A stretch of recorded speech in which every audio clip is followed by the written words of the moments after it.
teu ser, e ao redor do trono trazendo louvores ao Verbo vivo e ao majestoso cantando santo,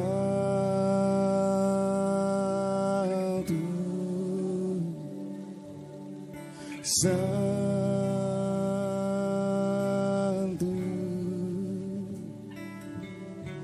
santo,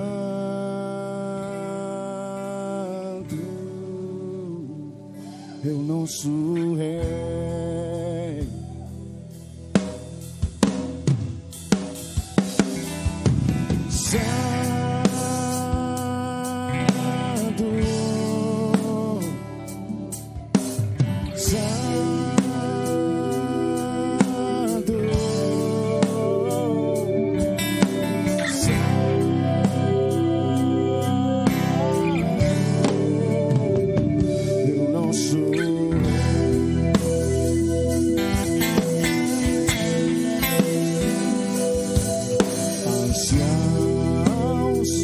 Prostrados ante ti, se ajoelhando aos teus pés, e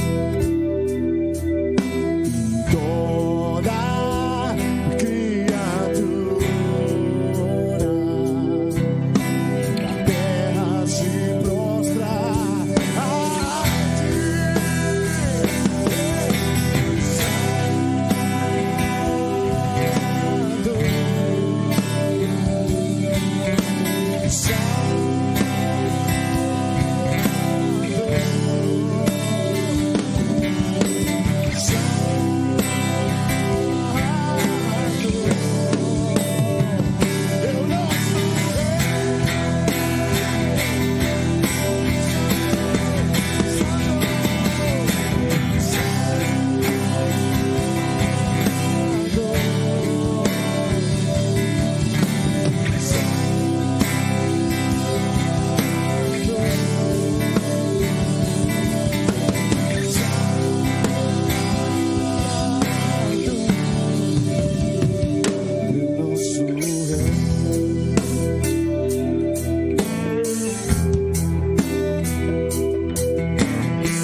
Trazendo louvores ao Verbo vivo e ao majestoso cantando santo.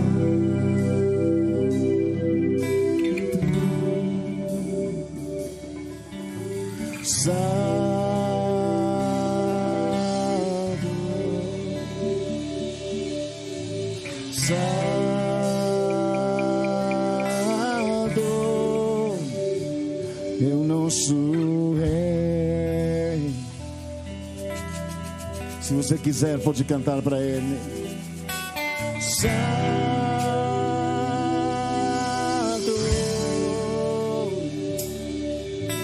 santo,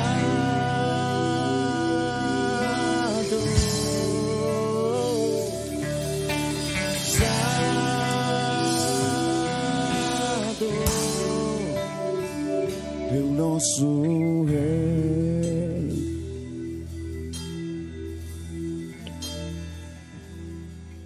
Anciãos prostrados ante ti, se ajoelhando aos teus pés, toda criatura na terra se prostra a ti. Cantando: Santo, Santo, Santo é o Senhor dos exércitos, Todo-Poderoso, aquele que era, que é e que há de vir. Santo, Santo, Santo,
Olá a todos, bom dia, boa tarde, boa noite. Depois desse som aí, que nos leva a abrir nossos corações, né, mais para receber essa breve reflexão que nós temos hoje, que é sobre a esperança, né? O nosso texto está em Lamentações de Jeremias 3, de 21 a 22. Lamentações 3, de 21 a 22. 21 e 22. Diz assim: Todavia, lembro-me também do que pode me dar esperança.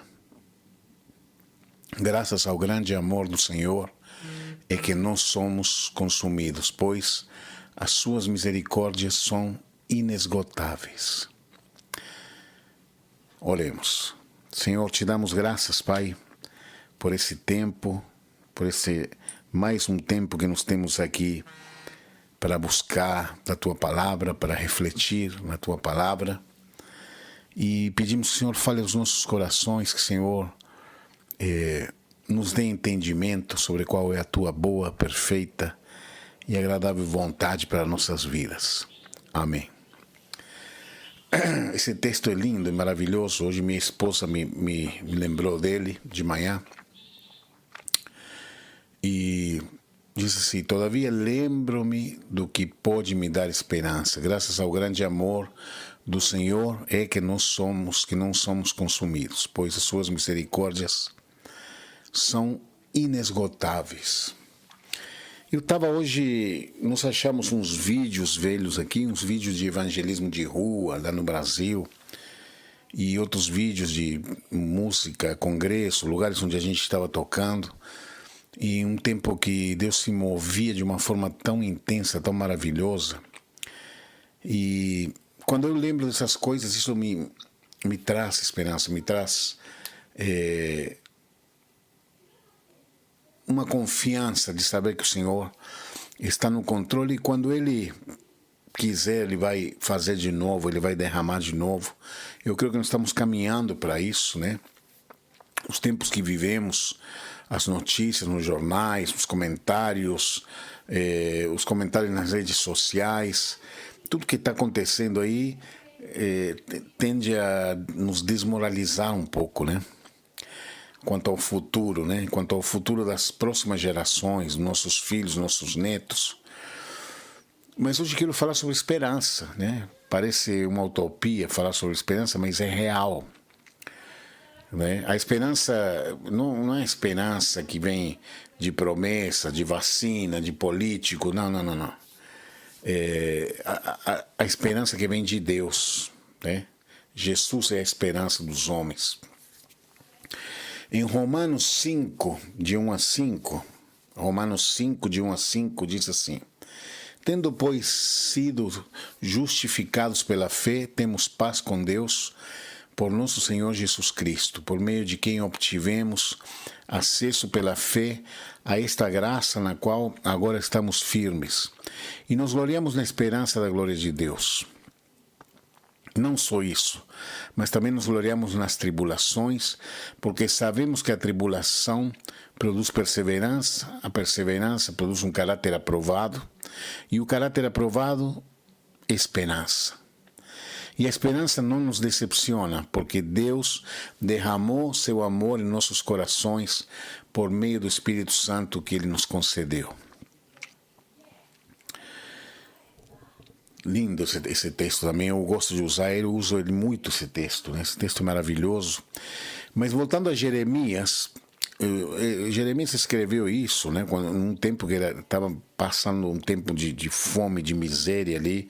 Israel estava exilado ali, estava sequestrado, digamos, né? Exilado ali na Babilônia. E só tinham ficado uns poucos ali em Israel. Os pobres, que não tinham recursos, que não tinham como fazer guerra nem nada. E Jeremias escolheu ficar no meio desse povo. E num momento de muito desespero, muita desolação, muita fome, miséria, ele trouxe essa palavra, né? E Jeremias conhecia o Senhor. Ele sabia do que estava falando, né? Nos últimos tempos tenho buscado de Deus algumas respostas, né, para a minha vida, seja ministerial, profissional, sentimental, financeira, etc. Às vezes Deus não fala nada, né? Ou então às vezes Ele não fala, não dá a resposta que eu gostaria de receber, né? Mas uma coisa aprendi, a resposta de Deus sempre é a melhor, gostando nós ou não. Quando compreendemos que a soberania de Deus é absoluta, começamos a descansar mais e melhor no Senhor, né?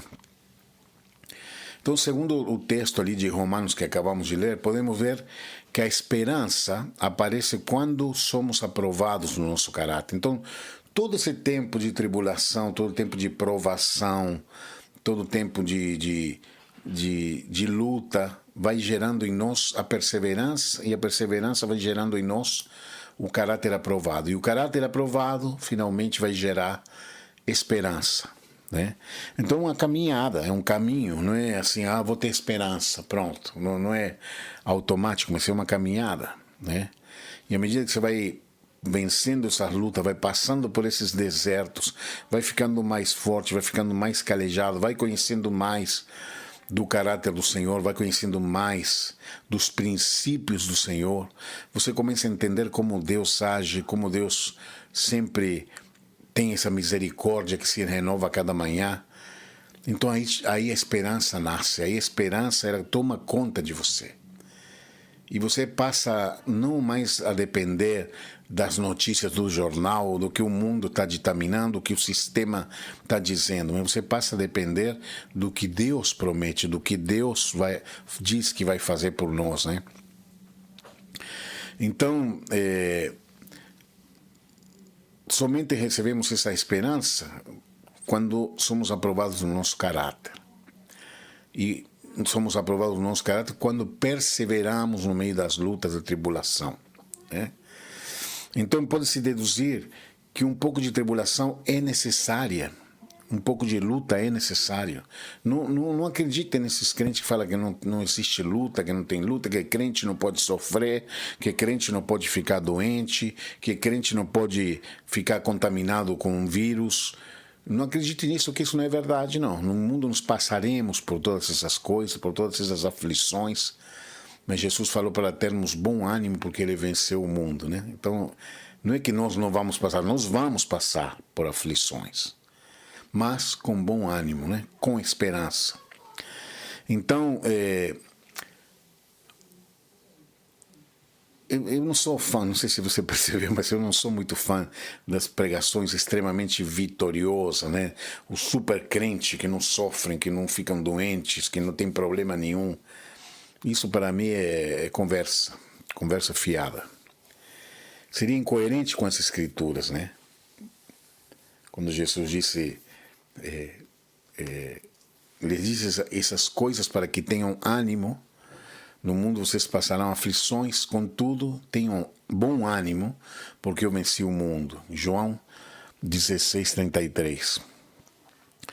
E você ouve das pessoas: será que Deus não vê? Será que Deus não está vendo meu sofrimento, minha luta? Onde que Deus estava naquele momento do acidente?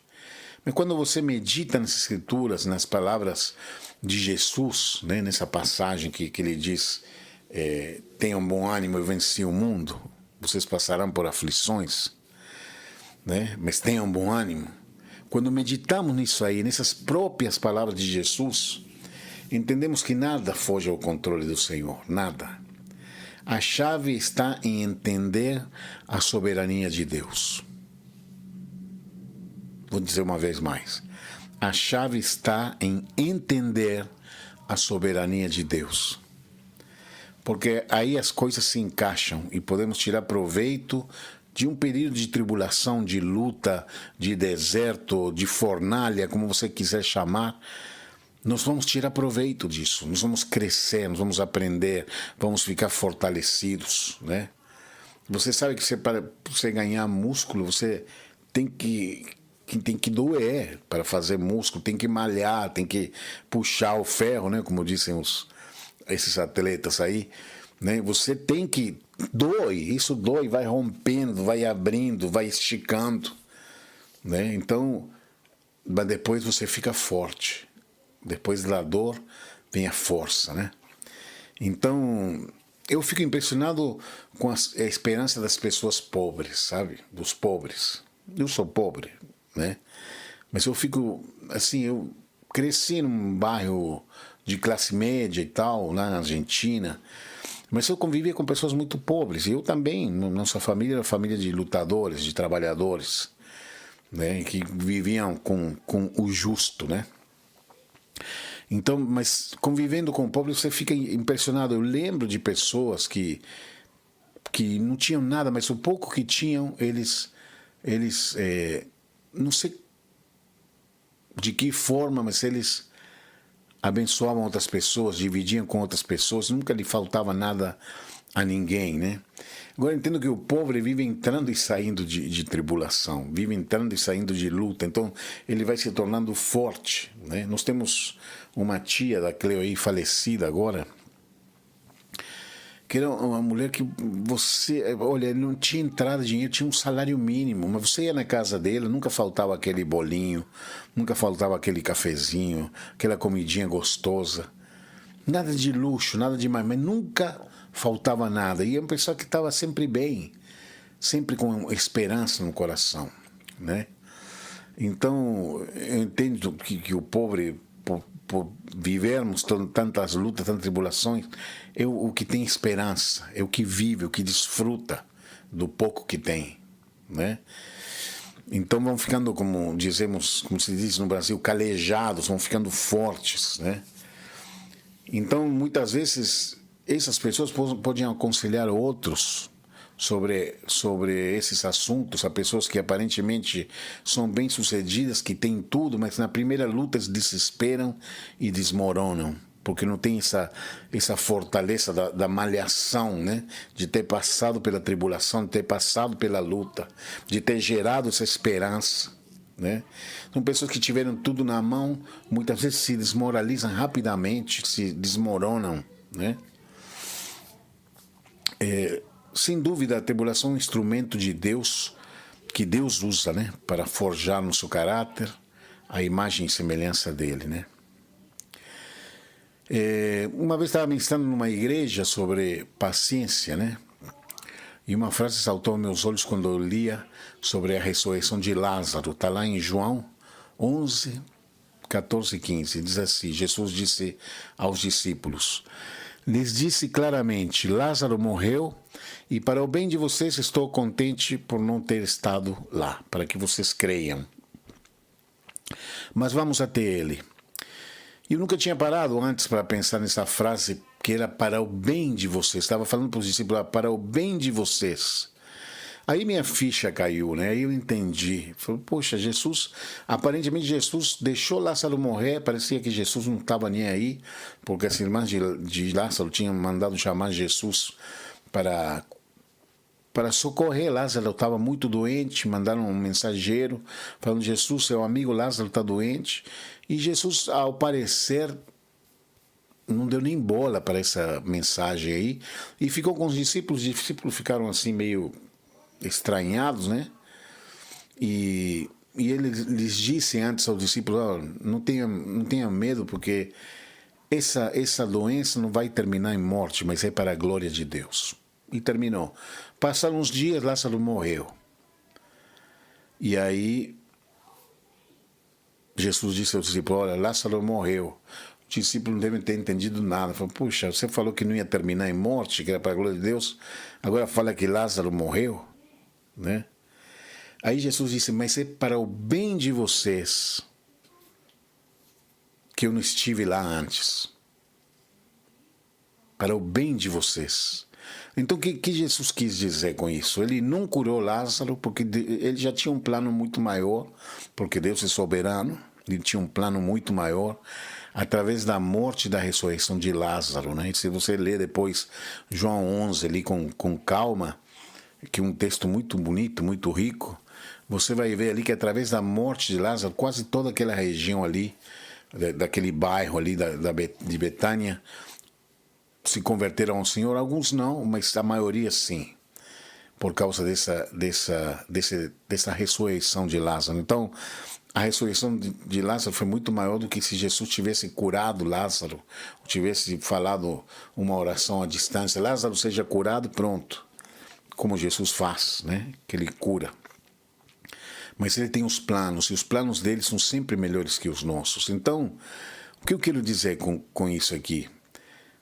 Tudo que acontece conosco, quando caminhamos com Deus, tudo que acontece conosco é para o nosso bem. É para o nosso bem. Então, tire proveito desses momentos. Não perca tempo ali se queixando, não perca tempo murmurando, tentando sair por conta própria da tribulação, mas tire proveito. Que lição eu estou aprendendo nesse momento, nesse sofrimento, né? Nessa tribulação. E tudo isso vai acabar gerando esperança na sua vida. E eu quero encerrar com um dos meus umas passagens preferidas da Bíblia, né? Que é Abacuque 3:17. Diz assim, Abacuque 3:17: mesmo não florescendo a figueira, não havendo uvas nas videiras, mesmo falhando as zafras das azeitonas, não havendo produção de alimentos nas lavouras, nem ovelhas no curral, nem bois nos estábulos, ainda assim eu exultarei no Senhor e me alegrarei no Deus da minha salvação. O Senhor, o soberano, é a minha força. Ele faz os meus pés como o do servo, faz-me andar nos lugares altos, para o mestre de música, para os instrumentos de corda. Abacuque tinha consciência da soberania de Deus. Espero que essa mensagem possa trazer um pouco de esperança a você, né? Você que está me ouvindo hoje, você que está ouvindo o vídeo depois. Medite nas Escrituras, conheça o Deus soberano. Desfrute do fato de saber que tudo o que Ele faz é para o nosso bem. Isso vai te trazer esperança, né? E que o Deus da esperança vos seja de gozo e paz no vosso crer, para que sejais ricos de esperança no poder do Espírito Santo. Romanos 15, 13. Amém? Que o Senhor te abençoe. Isso é tudo por hoje. Espero que você tenha sido abençoado e que você tenha um resto de semana aí abençoado em nome de Jesus.